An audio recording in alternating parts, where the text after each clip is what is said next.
ৰাখি এপ্ৰিল মাহৰ ৰাখি বল 2026 চন এই মাহত ভাগ্য সলনি হ'ব নেকি আপোনাৰ সম্পূৰ্ণ জানি লওক ওম নমঃ শিৱায় ওম নমঃ শিৱায় বন্ধুসকল আপুনি যদি মেঘ ৰাখি মানুহ হয় তেন্তে এই ভিডিঅ'টো শেষলৈ চাওক কিয়নো কাৰণ 2026 চনৰ চাওঁতে তিনিটা মাহ পাৰ হ'ব হলহি এপ্ৰিল মাহত মেঘ ৰাখিৰ জীৱনত ডাঙৰ পৰিৱৰ্তন আহিব নেকি কিছুমান মানুহে পাব সফলতা আকৌ কিছুমান মানুহে পাব বিফলতা কিন্তু আন কিছুমান মানুহে যদি এই ভুল এটা কৰে তেন্তে ভাগ্য ঘূৰি যাব তেন্তে আহকচোন কাৰ কপাল ফুলিব কাৰ কপাল নুফুলে দৰ্শক তেনেহলে জানো আহকচোন মেঘ ৰাখিৰ মাহেকীয়া ৰাশিফল অথবা ভাগ্যফল চাকৰি ব্যৱসায় প্ৰেম স্বাস্থ্য কেনেকুৱা হ'ব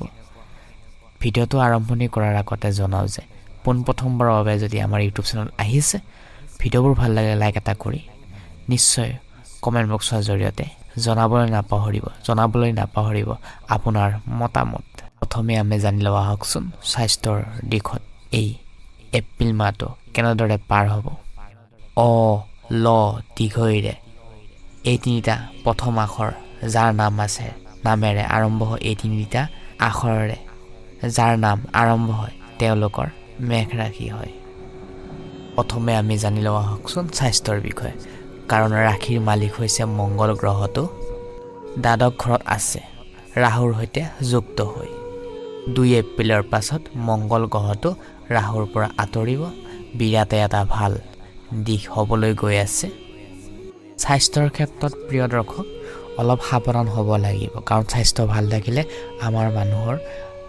প্ৰত্যেকজন ব্যক্তিৰে মাইণ্ডছেটটো ভাল হৈ থাকে স্বাস্থ্যটোৱে যদি ভাল নাথাকে আমাৰ দিনটোও ভালদৰে পাৰ নহয় মাইণ্ডছেটটো অলপ খেলিমেলি হৈ থাকে সেয়েহে মূৰৰ বিষ হ'ব পাৰে পেটৰ সমস্যা হ'ব পাৰে মানসিক চাপ আহিব পাৰে কেতিয়াবা এইবোৰ সম্ভাৱনা দেখা যাব পাৰে কিন্তু এই মাহটোত সঠিক আহাৰ খাব লাগিব য়োগা এক্সাৰচাইজ কৰিব লাগিব নিজৰ স্বাস্থ্যটোৰ প্ৰতি যত্ন ৰাখিব লাগিব পইচা ইনকাম কৰিলেই নহ'ব ঘৰখন ফেমিলি চলালেই নহ'ব আপুনিও আপোনাৰ যত্ন কৰিব লাগিব যত্ন কৰি আছে ভাল কথা কিন্তু কেয়াৰ ল'ব লাগিব স্বাস্থ্যটোৰ প্ৰতি কাৰণ আপুনি ভালে থাকিলে আপোনাৰ স্বাস্থ্যটো ভালে থাকিব মনটোও ভাল থাকিব ফেমিলিও ভাল থাকিব লগতে সকলোবোৰে ভাল থাকিব স্কিন ৰিলেটেড প্ৰব্লেম আহিব পাৰে চকুৰ সমস্যা আহিব পাৰে ৰোগৰ স্থানত কেতুৰ স্থিতি থকাৰ কাৰণে পেটৰ সমস্যা হোৱাটো স্বাভাৱিক কিন্তু তাৰ সমাধানো আছে বাহিৰত ফাষ্ট ফুডটো অলপ কমাই খাব যদি খাই আছে হজম শক্তিটো এই মাহটোত অলপ শ্ল' থাকিব সেয়েহে খাদ্য আহাৰ গ্ৰহণ কৰিলে অলপ চালি জাৰি চাই লৈ খাদ্য ব্যৱহাৰ গ্ৰহণ কৰিব 11 এপ্ৰিলৰ পাছত বুধ গ্ৰহটো মীন ৰাশিত যাব 11 এপ্ৰিলৰ পাছত যিসকলৰ চাইনিছৰ প্ৰব্লেম আছে তেওঁলোকে কিন্তু এক্সট্ৰা এফৰ্ট দিব লাগিব এক্সট্ৰা মেহনত কৰিব লাগিব কিন্তু ক'বলৈ যাওঁ যে স্বাস্থ্যৰ ক্ষেত্ৰত কিন্তু এই মাহটো অলপ সাৱধান হ'ব লাগিব ওম নমঃ শিৱায় ওম নমঃ শিৱায় কমেণ্ট বক্সত ভক্তি মনেৰে ওম নমঃ শিৱায় নাম উচ্চাৰণ কৰক এইবাৰ আমি জানি লওঁ আহকচোন এই এপ্ৰিল মাহটোত প্ৰেম বিবাহ লাভ ৰিলেশ্যনশ্বিপ কেনেদৰে পাৰ হ'ব লাভ ৰিলেশ্যনশ্বিপত কিছুমান ভুল বুজাবুজি হ'ব পাৰে কিন্তু আপোনালোকৰ বাবে পৰামৰ্শ হৈছে ধৈৰ্য ধৰিবই লাগিব সকলো কামতে ধৈৰ্য ধৰিলে আমি আগুৱাই যাব পাৰোঁ নহয় জানো যদি এইবোৰ এটা কথাকে ধৰি ৰাখে তেনেহ'লে সম্পৰ্ক এটাত ফাঁক মেলাৰো চান্স দেখা পোৱা যায় সেয়েহে আত্মবিশ্বাসী হোৱাটো অত্যন্ত জৰুৰী তেন্তে সম্পৰ্ক এটা আগলৈ মজবুত হৈ থাকিব বিবাহিত লোকসকলৰ বাবে এই মাহটো তুলনা চাবলৈ গ'লে ভাল যিসকলে প্ৰেম ৰিলেশ্যনশ্বিপত আছে এতিয়ালৈ তেওঁলোকৰ বেয়া নহয় ভালে থাকিব কিন্তু অলপ ভুল বুজাবুজি হ'ব পাৰে লাভ ৰিলেশ্যনশ্বিপত কেতুৰ দৃষ্টি থকাৰ কাৰণে বৰ এটা ভাল নহ'ব পাৰে বিৰক্তিৰ ভাৱ আহিব পাৰে ৰিলেশ্যনশ্বিপত যিমান পাৰে এইখিনি সময়ছোৱাত ধৈৰ্য ধৰি চলক গণেশৰ ভক্তি কৰক কেতুৰ স্থিতি পঞ্চম স্থানত থকাৰ কাৰণে বিৰক্তি ভাৱ আহিব পাৰে ৰিলেশ্যনশ্বিপত, কিমান দিনৰ এটা ৰিলেশ্যনশ্বিপতে থাকিম, এনেকুৱা ধৰণৰ মাইণ্ডছেট আহিব পাৰে। কিন্তু ধৈৰ্য নেহেৰাব। এটা সঁচা ভালপোৱা পাবলৈ বহুতো কষ্ট কৰিব লগা হয়, কপালত নাথাকে। সেয়েহে যদি আপুনি একবাৰ পাইছে সেইটোক নেহেৰাব।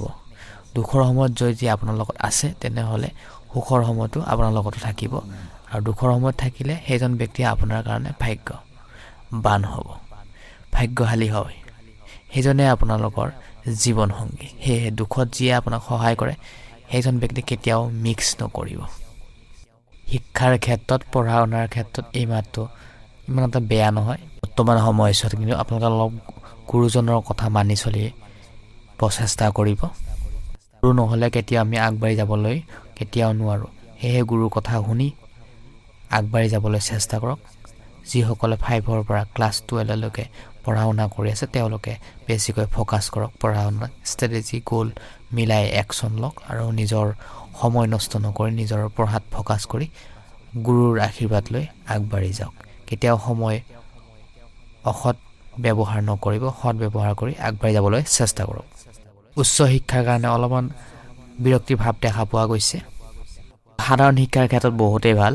যিসকলে প্ৰতিযোগিতামূলক পৰীক্ষাৰ বাবে দিবৰ বাবে সাজু হৈছে তেওঁলোকৰ বাবে এই মাহটো শুভ, কিন্তু মনোযোগ অতি প্ৰয়োজন। সেয়েহে সময় সৎ ব্যৱহাৰ কৰি সময়ৰ কাম আমি সময়ত কৰাটো অত্যন্ত জৰুৰী। চাকৰি আৰু ব্যৱসায়ৰ ক্ষেত্ৰত চাকৰি কৰা লোকসকলৰ বাবে এই মাহটো নতুন সুযোগৰ মাহ হ'ব। কিছুমান মানুহে আপোনাক কৰ্মৰ ফল দেখি আপোনাৰ সমাজত মান সন্মান দায়িত্ব লাভ কৰিবলৈ সক্ষম হ'ব আপুনি। যিসকলে ব্যৱসায় কৰে তেওঁলোকৰ বাবে এপ্ৰিল মাহটো ব্যৱসায় বৃদ্ধি হোৱাৰ সম্ভাৱনা আছে। যিসকলে গাঁৱত বা চহৰৰ এলেকা আশে পাশে গেলামাল দোকান দি আছে, সৰু সুৰা ব্যৱসায় বিজনেছ কৰি আছে, তেওঁলোকে অলপ মানুহ কাষ্টমাৰ চালি জাৰি চাই লৈ তেওঁলোকে ডিল কৰাটো অত্যন্ত জৰুৰী। এই এপ্ৰিল মাহটোত মেঘ ৰাশিৰ লোকসকলৰ বাবে ধনৰ অৱস্থা আগতকৈ কিছু ভাল হ'ব পাৰে। পুৰণি ধন উভতি অহাৰ সম্ভাৱনা আছে। নতুন আয় উৎসাহ বৃদ্ধি পাব। নতুন আয় উৎসাহ খুলিব পাৰে। ব্যৱসায় লাভ হোৱাৰ সম্ভাৱনা আছে, কিন্তু জোখতকৈ বেছি টকা খৰচ হ'ব পাৰে। সেয়েহে যিকোনো জেগাত খৰচৰ মাত্ৰা কমাবলৈ চেষ্টা কৰিব। অযথা খৰচৰ পৰা বাচি থাকিব। সমস্যা আহিলেও সেই সমস্যা সমাধান কৰি আপুনি আগবাঢ়িবলৈ পাৰিব।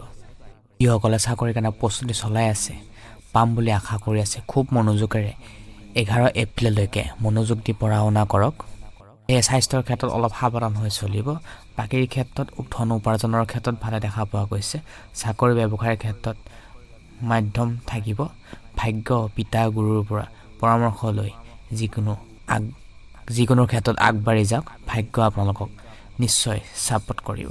ভাগ্যই আপোনালোকক ছাপোৰ্ট কৰিব। কৰ্ম কৰক, কেতিয়াও ফলৰ আশা নকৰিব। প্ৰেমৰ ক্ষেত্ৰত সাৱধান হৈ চলিব। কিছুমান ক্ষেত্ৰত ভুল বুজাবুজি আহিব পাৰে। বিবাহিত যিসকলে বিবাহ হৈছে তেওঁলোকৰ ক্ষেত্ৰত এই এপ্ৰিল মাহটো ভাল ধৰণে পাৰ হ'ব। শিক্ষাৰ ক্ষেত্ৰত অজস্ৰ নহ'ব, ধৈৰ্য ধৰক, কৰ্ম কৰক, ফল অট'মেটিক ভগৱানে দিব। ওম নমঃ শিৱায়। প্ৰিয় দৰ্শক, আপুনি যদি মেঘ ৰাশি মানুহ হয় তেন্তে নিশ্চয় কমেণ্ট বক্সৰ জৰিয়তে জনাবলৈ একেবাৰে নাপাহৰিব আপুনি কোনখন ডিষ্ট্ৰিক্টৰ পৰা চাই আছে, আৰু ভিডিঅ'টো ভাল লাগিলে লাইক এটা কৰি কোনখন ডিষ্ট্ৰিক্টৰ পৰা চাই আছে কমেণ্ট বক্সৰ জৰিয়তে জনাবলৈ একেবাৰে নাপাহৰিব। এপ্ৰিল মাহটো আপোনাৰ লগত আপোনাৰ পৰিয়ালটোৰ মংগল হওক তাৰে কামনা কৰি আজি এই গুৰুত্বপূৰ্ণ ভিডিঅ'টোৰ পৰা আমি বিদায় লৈছোঁ। ধন্যবাদ।